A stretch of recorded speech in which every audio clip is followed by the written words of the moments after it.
Well,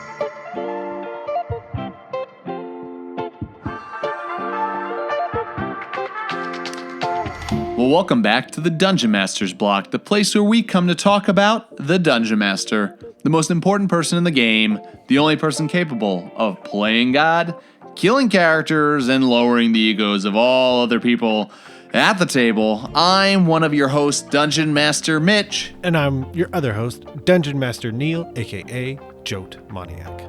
And today we are jumping back into our world building series with a special episode for numerous reasons. One, we're talking about tombs today, which is going to be super duper fun.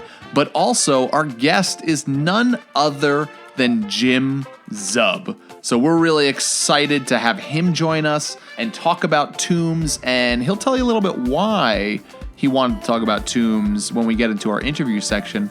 But before we jump into the meat, if you are a Patreon Dragon, of course this week you can look forward to another Storytime episode being dropped. But also if you are a Gold Patreon Dragon or up, head on over this week and check out the homebrew content of 20, that's right, 20 adventure hooks that can be given to your PCs from the spirits of their ancestors when they are in their family tombs. This homebrew content was inspired by the discussion me, Neal, and Jim had in this very episode. I hope that you enjoy it. So without any further ado, though, Neal, you know what time it is. It's time to head to the meat. I'm starving. We ain't had nothing but maggoty bread for 3 stinking days. Why can't we have some meats? The flat meat's back on the menu, boys. So today on the meat, we have a very, very special guest. It is none other than Jim Zub. And in all honesty, Mitch and I had a difficult time figuring out what we should highlight because there's so much from Jim. But he's a writer, a comic book artist, and so much more. And for our listeners, some of the great things would be the new D&D comics, Rick and Morty versus D&D, be it the comic, be it the adventure, the Young Adventurer's Guide. I mean, Skull Kickers, let's be honest. If you like D&D and you haven't gotten Skull Kickers, you are missing out. But Jim, thanks for coming on. Thanks for having me. I really appreciate it. If it's something that I love, you've worked on it. Marvel, thanks, man. D&D, Yeah. Rick and Morty, like it's we're super pumped to have you. I blew his mind. I was like, oh, don't forget the Samurai Jack comic as well. I didn't realize that was your work. That's amazing. Right. Yeah, I've been doing a whole lot of wonderful, nerdy stuff over the last, probably coming up on almost 20 years. I've been working in animation and then comics, and but always had a deep, deep love of gaming. I've been playing D&D since I was 8 years old. And getting to work on this stuff now is a surreal experience, to say the least. Fantastic. That kind of is a good segue into our next question, which is very broad, but it's kind of up to you on what exactly you'd like to talk about. But for our listeners out there who maybe aren't familiar with you or want to get to know you on a more deep personal level, Jim, can you just tell us a little bit about yourself? Sure. So my name's Jim Zub. I'm a Canadian storyteller, I guess you'd call it, like a writer. Based here in Toronto, and I've been working in the nerdly arts for, like I said, almost 20 years. Started in animation, moved over into kind of illustration, concept art, and some comic book work. And now primarily I'm a writer. So I've been writing comics pretty steadily for the last 9 years. I do quite a bit of work for Marvel. I've done creator-owned books at Image, and I have had the real joy to work on a lot of role-playing game adjacent stuff or direct stuff. Right now I'm doing the official Dungeons & Dragons comic, and I've been doing that since 5th edition launched in 2014. And we're coming up on our 5th miniseries called Infernal Tides. And I'm very excited about that. In addition to that, earlier this year, we launched a really special line of books called the Dungeons & Dragons Young Adventurer's Guides. And they're kind of like a dream come true for me. It's like coming full circle and bringing kind of the magic of role-playing to a younger audience or new players in these real nice, small kind of guidebook format with new artwork and content. I've seen them, and They are signed by you to my children, so I may have a special place in my heart. But I want to focus on the way that you said that it's for young or new players. Mhm. It's still written in a way, in a reading level, that is still beneficial to anyone to go pick that up and to give to your players so that they can better understand the game without necessarily reading, oh, if you do this, it's this number, that number, this number.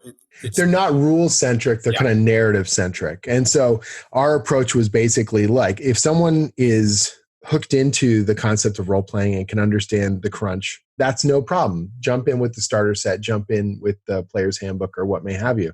But if you've been intimidated by that stuff, or you don't understand the engine running under the hood, or maybe have no desire to right from the get-go, you just want to have fun and spend time with your friends or family or whoever you're playing with, this breaks it all down into core choices in terms of race and class. Here are the kind of features and abilities. Here's a bunch of really easy to understand and organized information with all new text and all new artwork that just makes it simple. What do you want to be? Like, for me, it kind of breaks it down to a really simple series of questions. Like, this is a fantasy story. You are the main character. What do you want to be in, what is your kind of role in this story, whether that's narrative as a personality or kind of role as a character class, and what you're fulfilling for the kind of group dynamic. And so that approach to it, in my own experience and from what I've had bringing a lot of new players into the game, was a very potent way to do it. What I would usually do is kind of have the player's handbook in front of me and offer choices to a new player without having to worry about charts or even stats initially, and just get them brainstorming creatively what kind of character they want it to be, and then show them how the dice relate to those choices. And so the Young Adventurers guides are kind of codifying that stuff in a formal manner, and being able to do that for Wizards of the Coast and 10 Speed Press, which is kind of the imprint at Random House we're working with that specializes in kind of that, audience, has been just an absolute thrill. It's such an important thing, and I love that there is material there to make the game more accessible to young and new. We were talking before we started recording about just the mountain that was creating a new character in previous editions. Specifically, we were talking about 3.5, and how a lot of DMs out there listening have definitely had new players join the table and have had that moment of like, all right, how do I ease them in? Because being like, here's the character sheet, make up your character, is daunting. Yeah, they take for granted the stuff that we have internalized.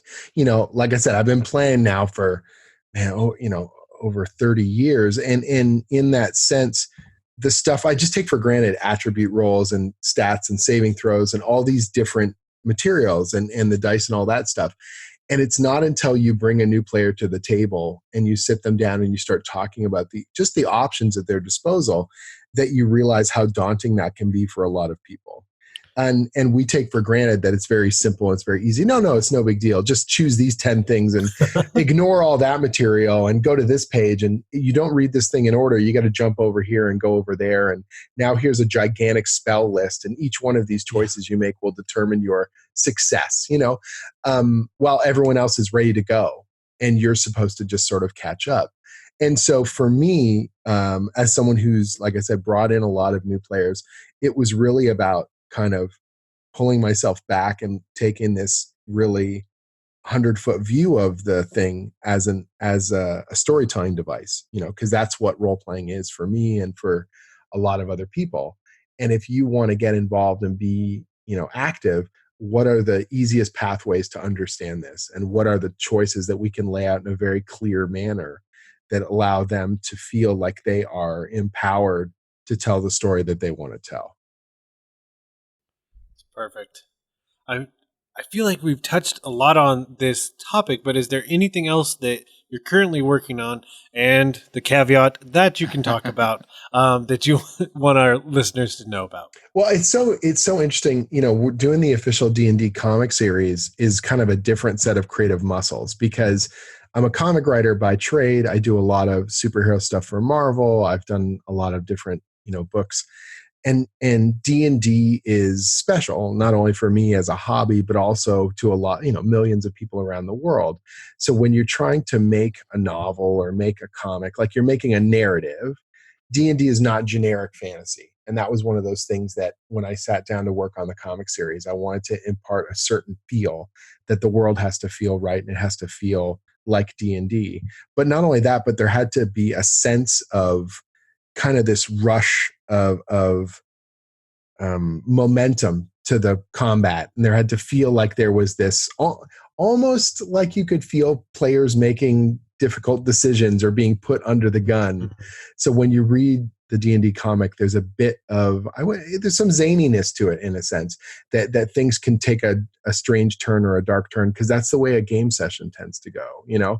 Things can turn on a bad roll, and now you have to kind of make adjustments, or people are on the run because an encounter has gone badly and someone gets injured, and that feels D&D to me. I joked around with the Wizards of the Coast gang, and I said, as much as you want to do a Lord of the Rings, maybe epic kind of story of destiny, a lot of D&D is like, 5 people go into a hole and they get in trouble. Yep. And that's kind of fun. There's a joyous kind of pulpy, adventurous quality to D&D that I really love.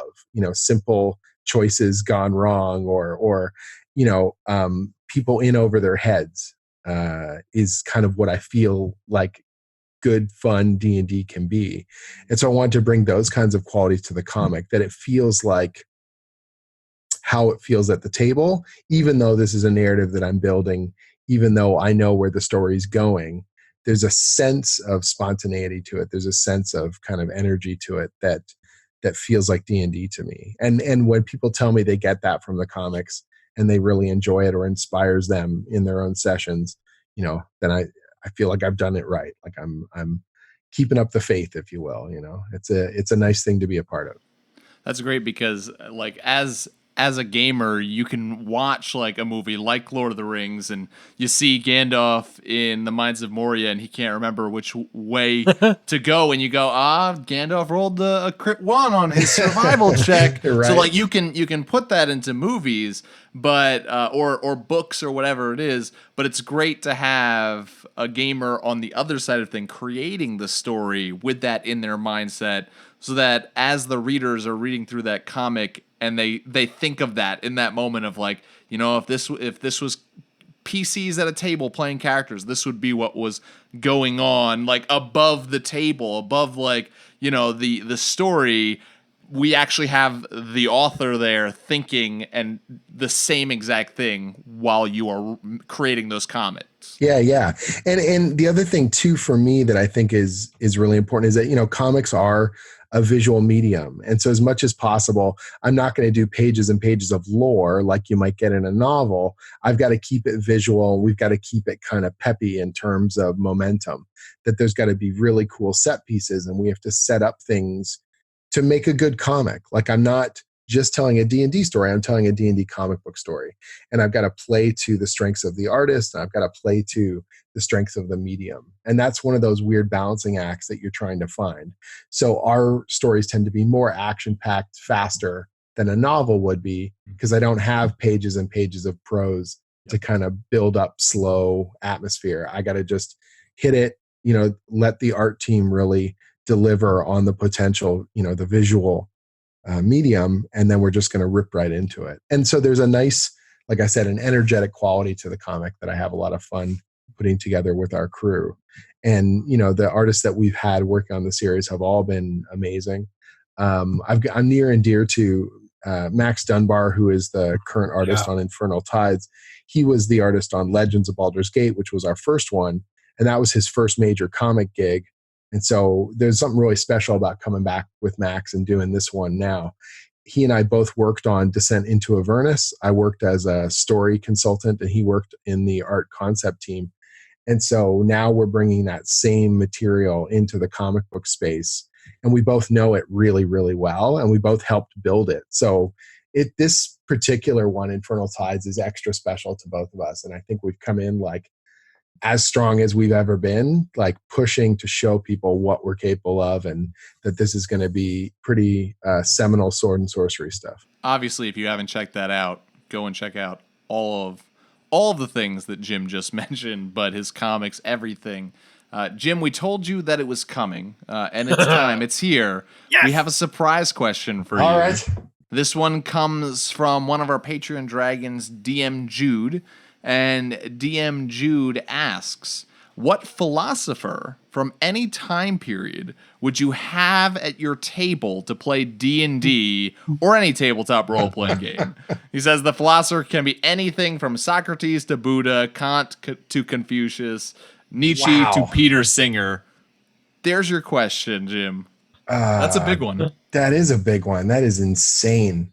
Yes. Let's say Nietzsche, that just for the sake of bizarreness there. Wouldn't that be a thing? Yeah. Okay, so if you were the DM, what kind of campaign would you run for Nietzsche? I would love to run Nietzsche in the demiplane of dread. I would take him to Ravenloft.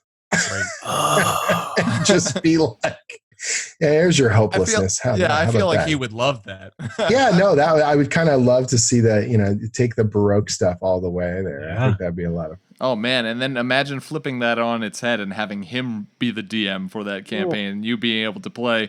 Yeah. Would that be fun? I don't know. I don't know. Or it could just be this like absolute depression fest where you he might be that DM that like you see the memes about, right? That it's like a rock falls and your whole party dies.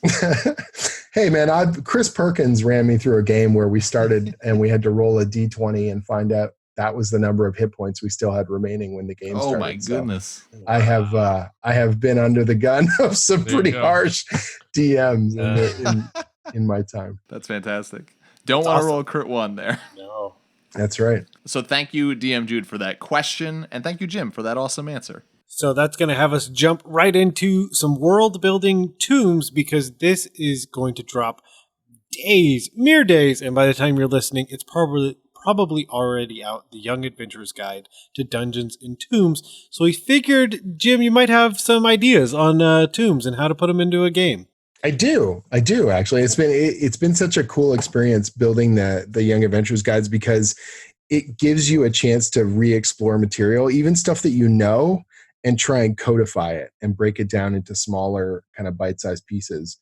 And I find that kind of stuff fascinating, both as a process, but also as a way to kind of reinforce, strong kind of basics, how this stuff works and why. I think a lot of times, DMs get themselves into a situation where they're trying to build an adventure and they want it to be all things to all people. You know what I mean? And when you simplify, I think it's stronger for it. I think some of the best adventures that have existed in D&D have been built around a simple concept or a broad location that lends itself very well to kind of focus. And that was one of the things I noticed. The Dungeons and Tombs book has got sort of an overview of 6 iconic locations from D&D lore. And they're very different from each other. But what we notice with each one is that they have a pretty strong theme at their core. They have a strong mood. They have an environment that lends itself to certain types of creatures or certain types of adventure, and everything sort of builds off of that. And I think that that's a smart way to sort of approach your own adventure building, rather than trying to make it all the things. Sort of go, okay, let's narrow this down to this one particular type of environment, and then break down within that what its potential is.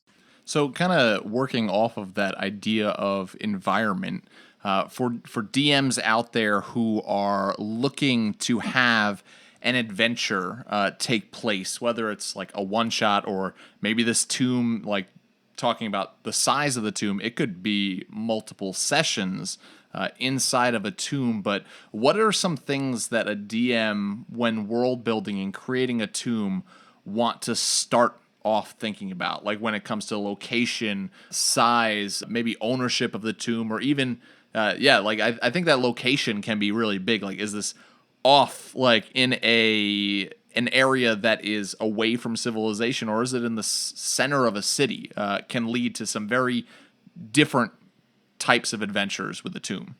Yeah, I think for me, a lot of times when I'm building narrative, and I think game design has a lot to do, with narrative as well. Obviously, you're trying to think of set pieces, or you're trying to think of big moments that you build in and around with your stories, right? So if we're thinking about this tomb, you might be thinking of a central location or even an end spot, a climactic space, and what kind of threats you can put our heroes up against. But then you sort of build backwards and forwards. You're filling in gaps. Well, if this exists, if this is a burial of the royal family of this, ancient culture, well, then what would they need in and around that? How is it something where it's deep in the ground, or is it within a mountain or a pyramid? Whatever it might be, those kinds of choices then start to determine the sorts of physical things you have to overcome. How do I even get to this place? You know what I mean? So is this a matter of discovering it in the first place? Is it a matter of mapping it? Is it a matter of guardians and traps and all those different elements? They start to sort of feed off of each other. And that's where the kind of thing where, obviously you flip through the monster manual and that can generate ideas, but you're trying to organize stuff thematically, both in terms of difficulty, but also in terms of kind of varying up your threats. So you don't just want each encounter to be a battle. Some encounters you want to be exploratory, other ones you want to be more about, obviously combat, but then there can be stuff where you don't know necessarily the outcome.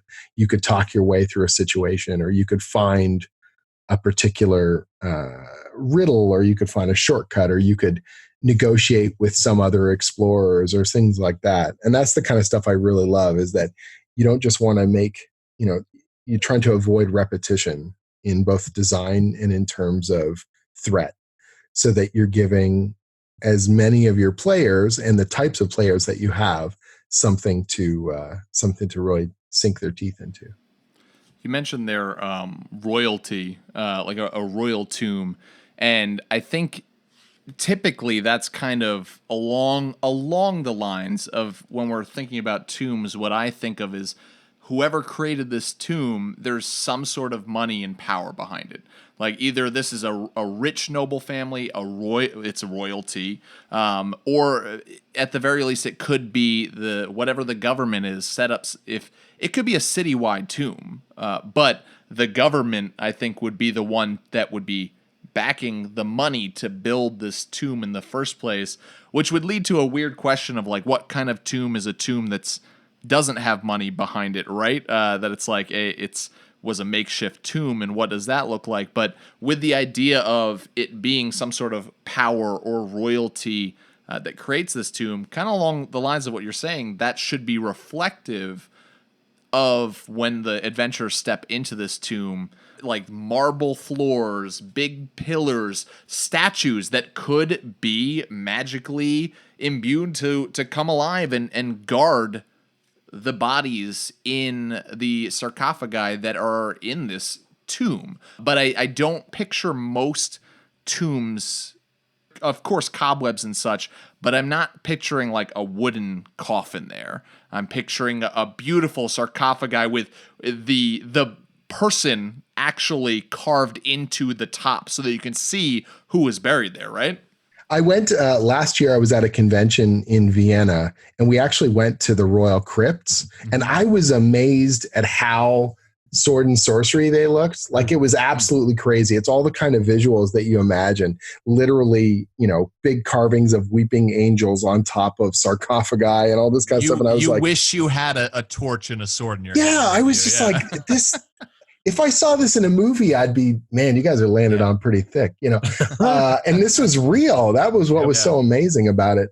So I think the other thing to sort of imagine is whether it's, it's funny that you mentioned like, well, you're assuming that there's a royal family or some sort of rich money behind it. I love when those kinds of questions get posed, because then you sort of try and go, well, what if it wasn't? Like, how can we go against the grain? So if we said to ourselves, well, it's the site of a famous battle and that happened maybe underground, and it's been sealed now because it was cursed, or it was sealed because the people, the local townspeople don't want to acknowledge it anymore. So it's a form of a tomb, but it's more like a, like a bad memory or a bad piece of their history that they're trying to seal away and pretend never happened.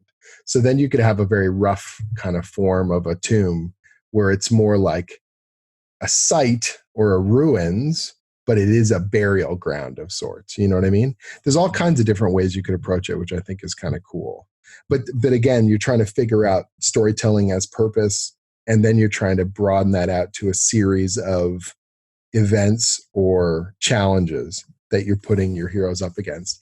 And the minute that something is starting to become too static or too boring, then you sort of add other elements to it. You could say, well, what if part of these ruins have already been ransacked? So we can totally change the feel of this place. And now you're trying to climb over broken sections, or you're trying to excavate, areas that have already been dug up or stuff like that. Or you're saying, oh, there was some sort of there was an earthquake, and so part of the entire tomb is actually split and shattered. And now we could move down to a lower level because there's a big crack in the floor, but there's other dangers, or there's maybe water seeping and rot and destruction. So you're just trying to change up people's perception so that they don't get too used to any one particular thing where they go, okay, here's a door, here's another door, here's a hallway, where are the stairs? You're trying to break people out of that static feel. There's a classic module called Pharaoh that Tracy Hickman designed. I think might have been the first module he did for Dungeons and Dragons. And it takes place in a pyramid, and there's all sorts of verticality to it. Like you're moving up the pyramid, which feels so different, even though it's the same kind of dungeon process. Now you're moving vertically instead of, down, you're moving up. Yeah. And a lot of the levels are very small, and they get smaller as they go because the pyramid's getting tighter. And so the rooms are becoming a little bit more like you're moving through levels quicker, but they're more dangerous. And I thought that had a really unique kind of feel to it when I originally played through it. Just changing up people's expectations so that your players aren't becoming bored, or they're not figuring out a pattern. I love that you brought up, and I'd been thinking about it before. First off, yes, 1982. So I believe it was probably one of the earliest ones that Tracy and Laura Hickman did. Throwing that out there. But all throughout, also, it's I3 in case anyone's interested. Drive-through RPG. It'll save us all. It's pre-Ravenloft, man. Yeah. But the idea that truth is stranger than fiction when it comes to this sort of thing, because ancient civilizations, even in our own world, and how they view death. Because the only thing I can keep thinking right now is the catacombs of Paris. Right. And it's miles and miles of tunnels with millions and millions of bodies in it that you can still go pay and see. And recently it had been closed because of flooding.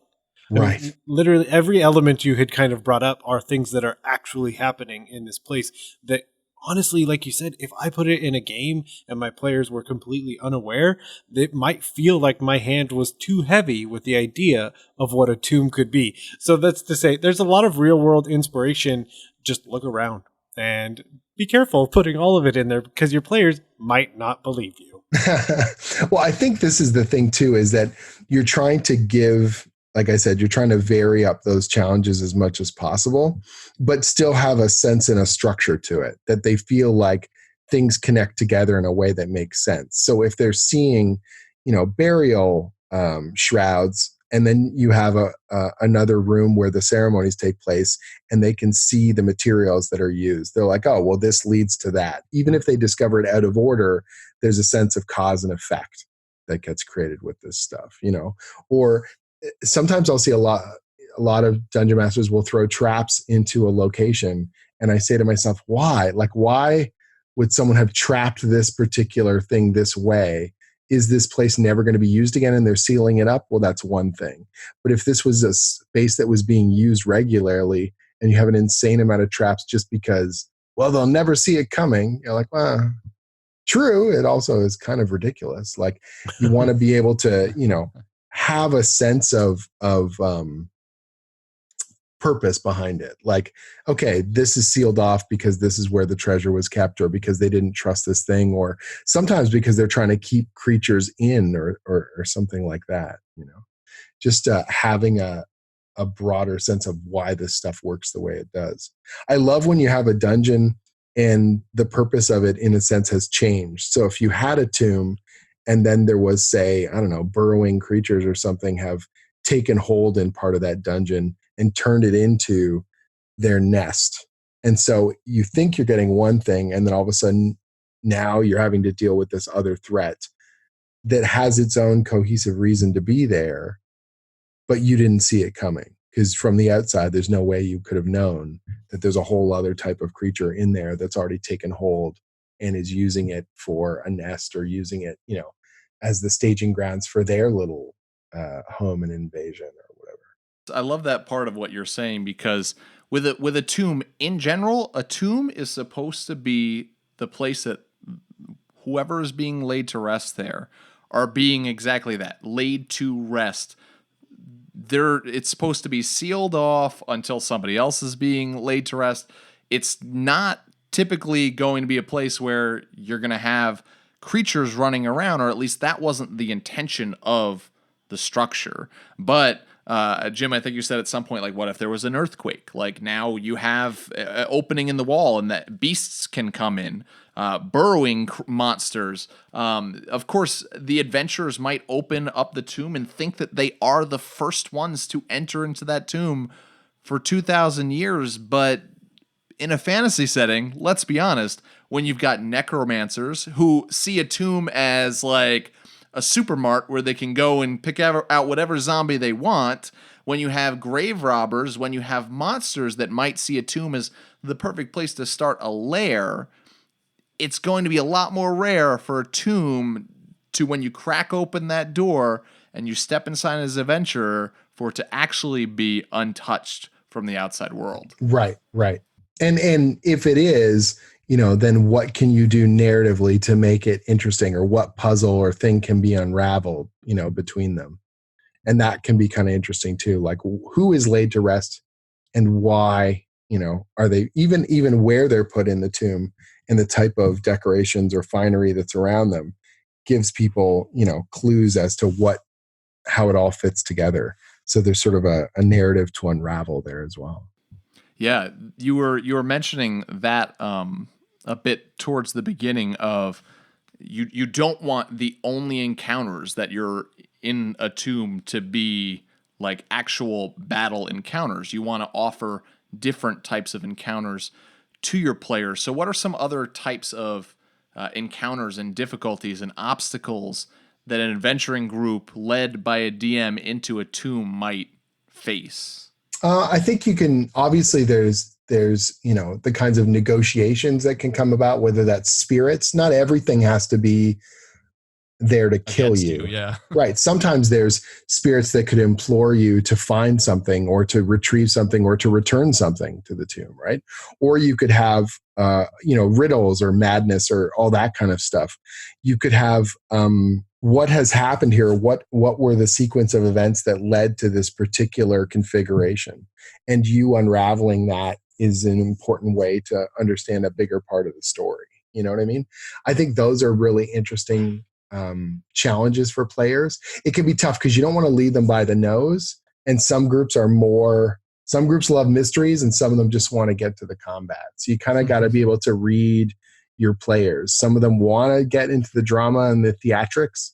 If you're running the classic Ravenloft, some of them really like the love story and the tragedy, and other ones are just like, all right, I want to fight vampires. Yeah, I want to murder the bad guy. Let's find the coffin and pop a stake in him and clean out the treasure. And that's fine too. It's just a matter of sort of gauging that stuff. And no matter what my group is into, I want to try and push them just a little bit outside of their lines and see if I can surprise them or put them into a state in a thought process that maybe they wouldn't have expected. You know what I mean? So I have some groups that are not puzzle oriented, but I'll try a small or little series of traps or buttons or levers just to see if that kind of thing maybe comes around and they go, oh, you know what? I'm not normally into a puzzle, but that thing kind of was cool because I realized how it fit together or something like that.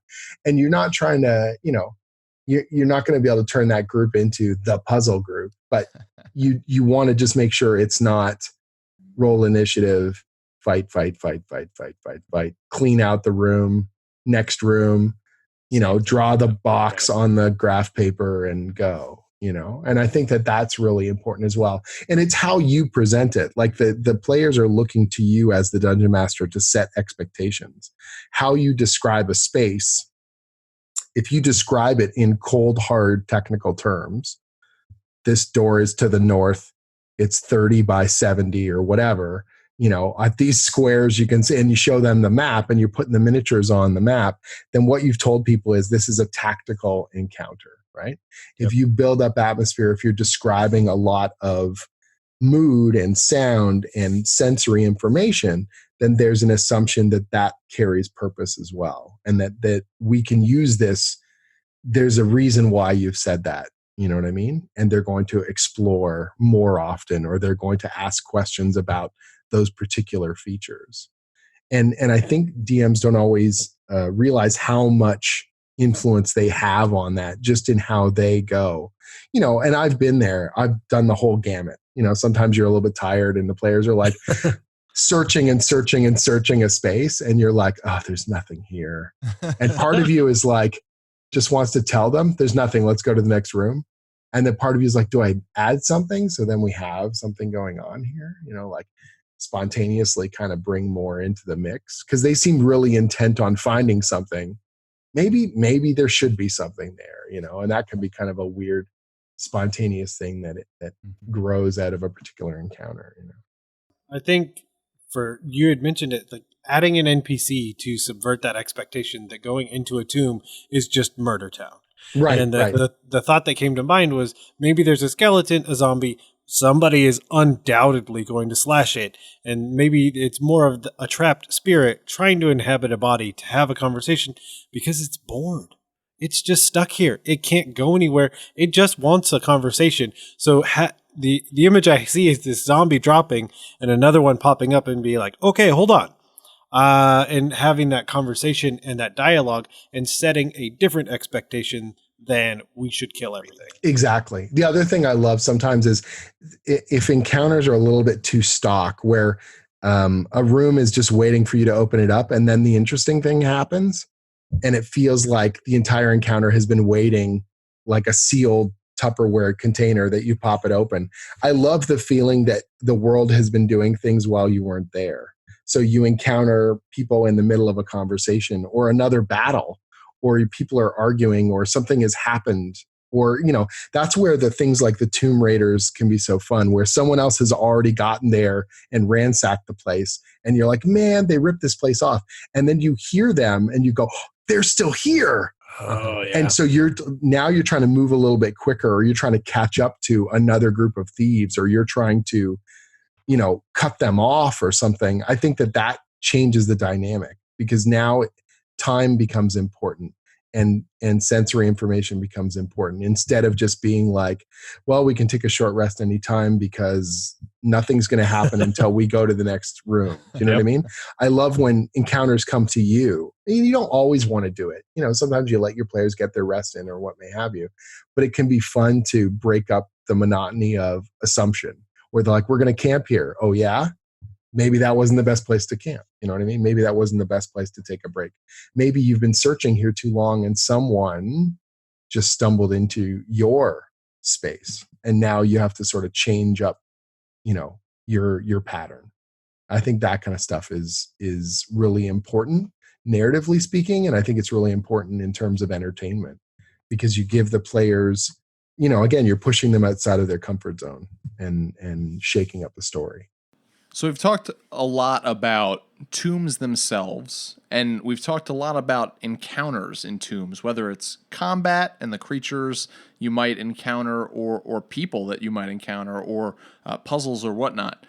Let's transition into our kind of final focus on talking about tombs, and that's the adventures that are centered around tombs. So for DMs out there, like, they want to use a tomb in their world. They have cool ideas for a tomb. What kind of adventure do they get their players to go on, specifically centered around tombs?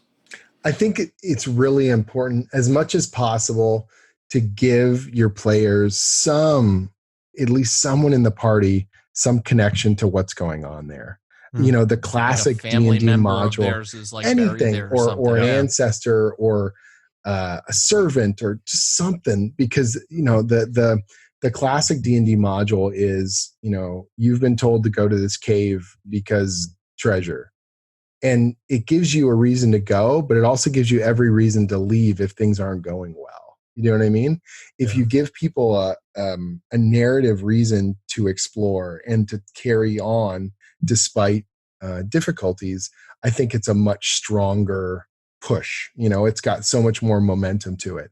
And it doesn't have to be huge, but even just a little bit of something. You know what I mean? That's so good though, because thinking about a PC who has some sort of like, whether it's family connection or friends to those or ancestors buried in this tomb, as we were just previously talking about, like kind of stepping away from that kick in the door, kill everything mentality. Now you have a group of adventurers, and one of them is looking at that skeleton coming towards them to fight, and recognizes the armor that skeleton is wearing as one of his, like as his grandfather. They have a sigil or some sort of marking that that they're connected. Yeah, you're not going to want to just destroy that skeleton and defile your grandfather or whatever it is. There's more of a heart there. There's more role playing opportunities there. How do you deal with this problem? Yeah, I think that's the other thing too about even the exploration. There's a sense of, well, break it doesn't matter because it's a dungeon. Yeah. And if you give people, again, this is an ancestral home, or this is a place where we're looking for a particular relic, but everything here is precious or has some emotional value, then all of a sudden it's like there's interplay there. And there's also, some internal conflict. Maybe some members of the party are like, look, we got to bust this place up because that's what needs to get done. And the other person's like, hey, we got to be careful.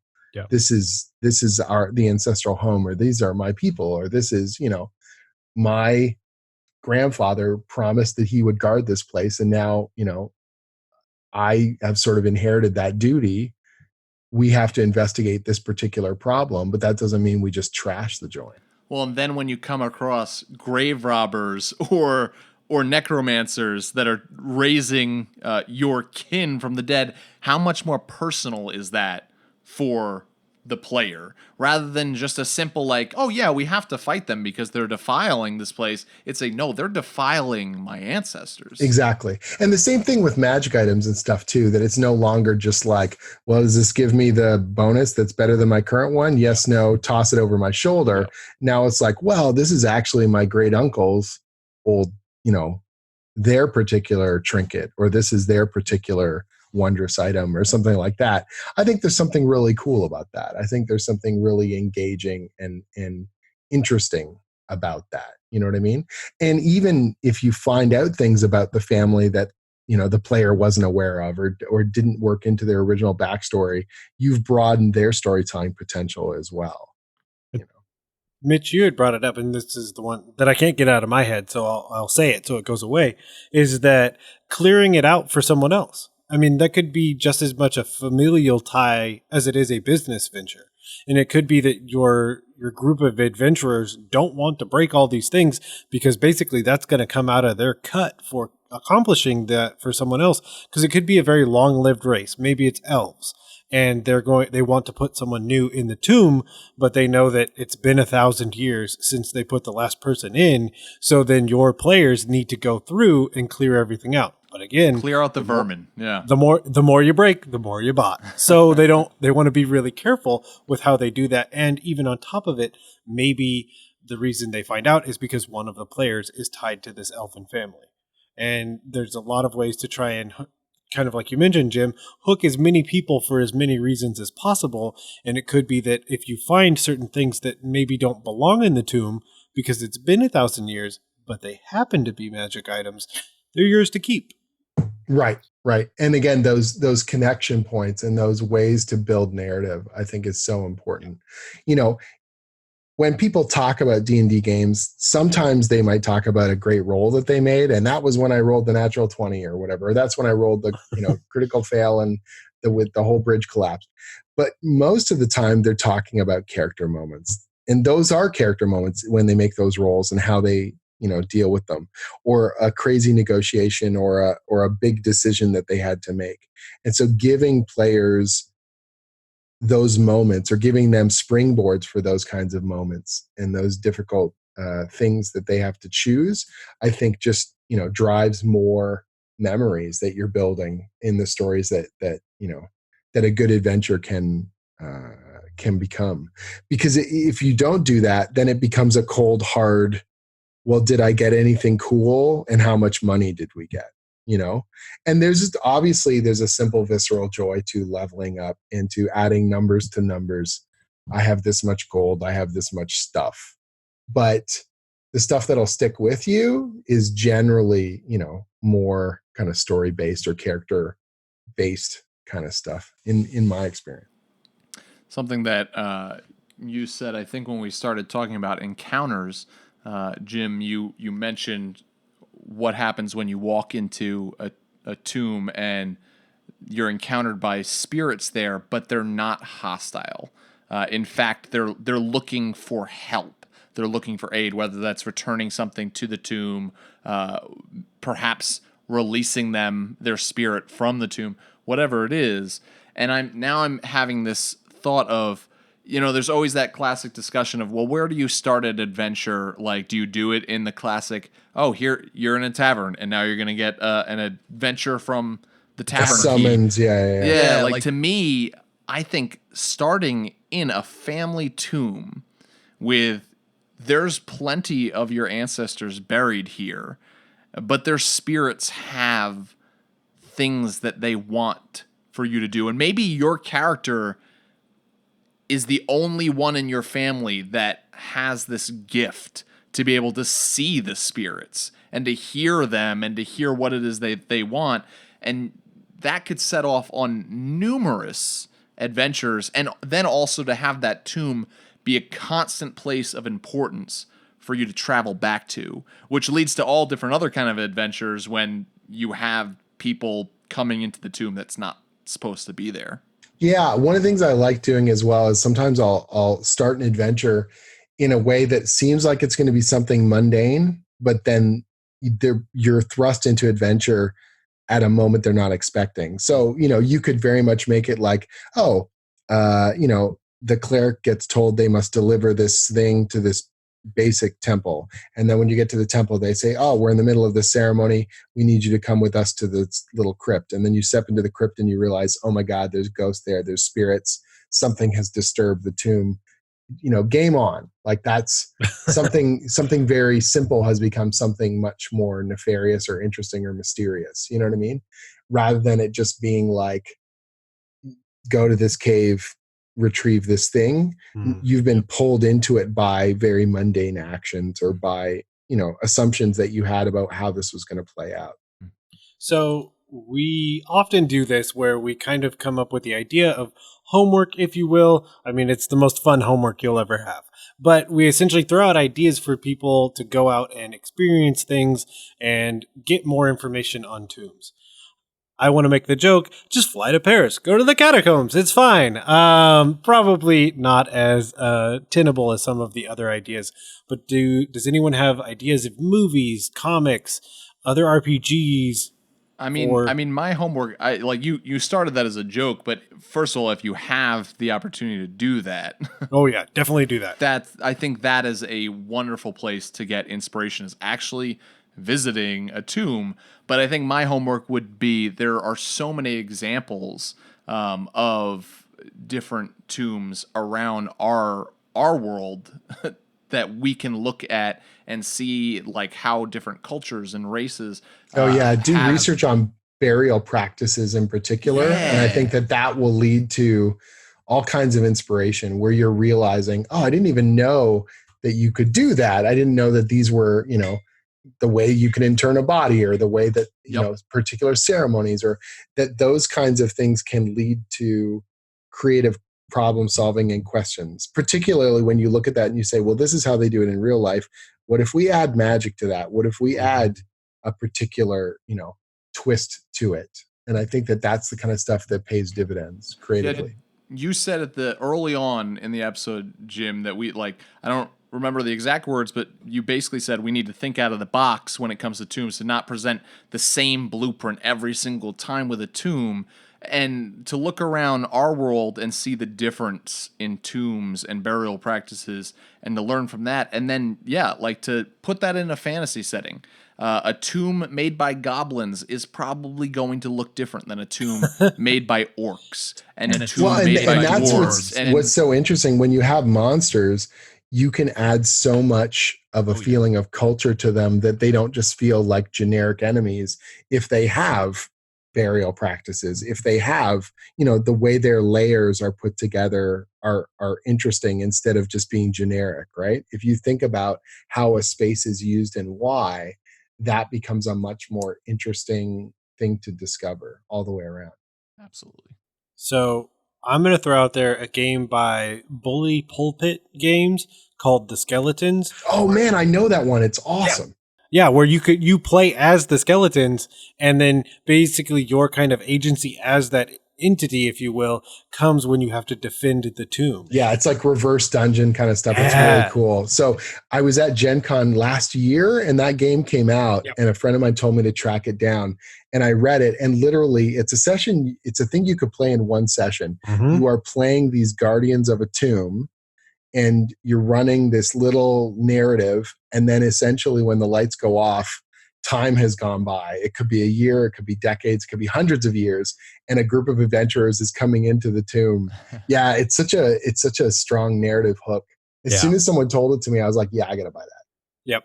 I would also say that if you can, and this is a thing for every person, every group, but if you could use that to build a tomb that you then later put into a game, you would blow your players' minds, because they're also the ones that created that narrative. And so you're taking, Jim, what you had said and putting those hooks at a meta level. I think you could do a cool thing where if the players maybe walked into a particular spot and they were trying to communicate with the spirits, and the way that the spirits essentially told their story was all of a sudden your players got pulled into a narrative where they became the guardians. Yeah. And so for the next half hour, 45 minutes, you're going to play it from their point of view. It's a role-playing encounter, maybe even a combat encounter. Yeah. And then when you finish, win or lose, you pop back to the present. You go, that's what you just felt. You relived their guardianship or whatever you want to call it. I think that would really stick with players as something unique. That's good. That's fantastic, yeah. Stolen. That idea has been officially stolen. So we have one more question for you, Jim. Where can people go to find all the awesome things you're doing, or where do you think they should go? Because they can literally just Google your name and find a plethora of things. It's true. I mean, the hub site is jimzub.com. So it's just JIMZUB.com. There's like previews and interviews. I actually have a lot of tutorials about how to write for comics, how to pitch your story ideas, how to find artists, and even stuff about like taxes for creative freelancers and things like that. So if you're interested, some people want to get into this, but other people just find the process, interesting to sort of break it down and to see what goes on behind the curtain.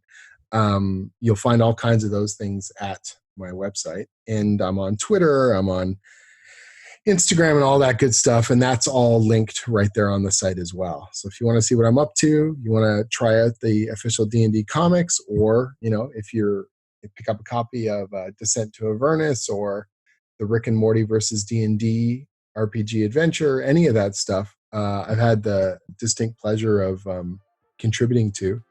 I would be thrilled, and let me know what you think of it on Twitter or whatever.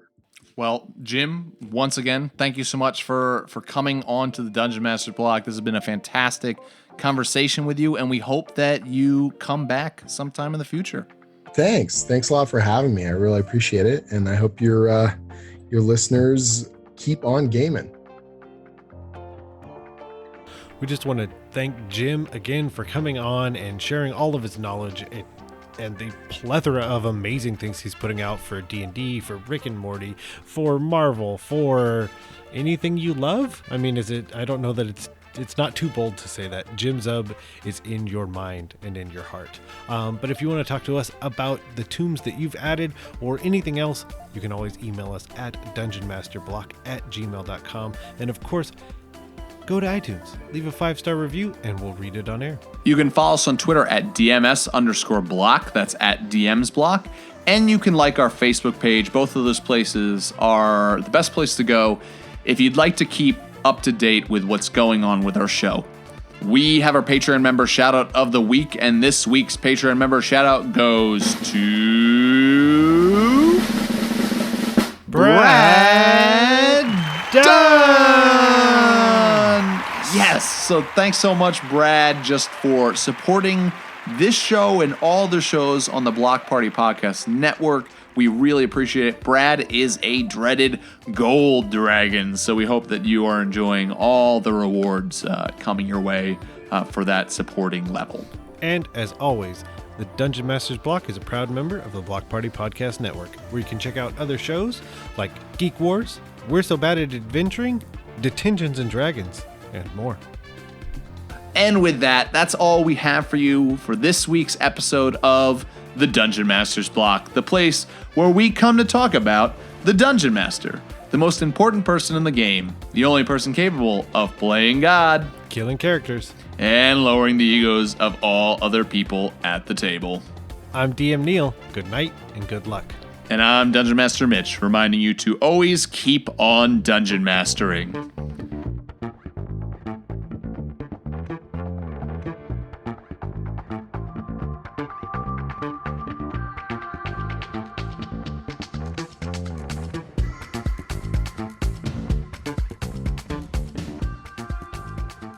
It's not inspiration, it's not wisdom, and it's bad advice.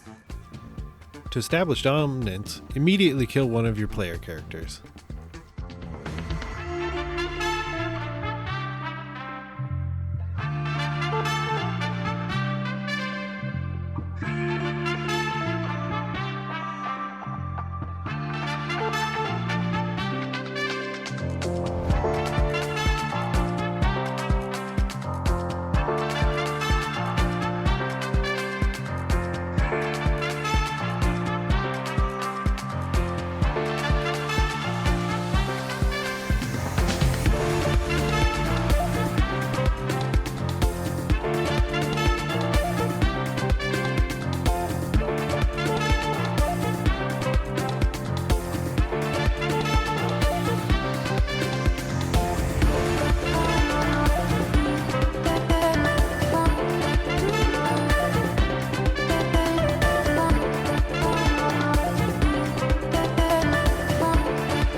Goodbye.